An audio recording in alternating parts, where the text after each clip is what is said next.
Thank you. First of all, to Danny, this is quite a journey for you, isn't it? You wrote David Cameron's Hugger Hoodie speech in 2006. Do you still take that approach to crime, that basic criminals need a bit more love?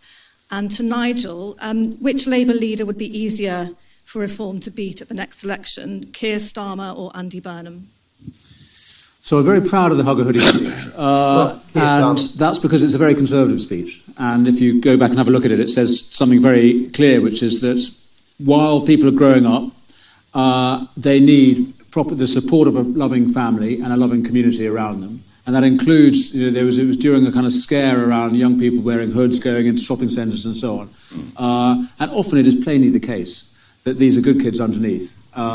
But what we also said in that speech, what David Cameron was very insistent that we said, and of course I support him, is that when people cross the line into criminality or antisocial behaviour, they need to feel the full force of the law. And as we discipline our children, clearly we need to discipline young people in general. So I think it was a conservative speech. It got unfairly caricatured by Andy Coulson, who was the political editor at the time. Anyway, what I learned from that is you can only get one idea in a headline.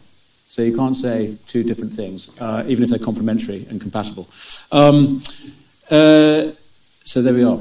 Over to you. Yeah, good point. Who we fear most at the next general election, Keir or Andy B?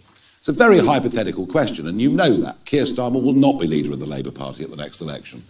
In fact, he might not even last the next year. Look, if it's Andy Burnham, you might say he's very personable, but he also would drag Labour way to the left. And that's not the direction the centre of gravity in this country is going. It's going in a different direction. And it's almost as if Westminster now is this current Parliament is so far detached from where the country is going that it's almost not true. So I'm not bothered is really the answer to that.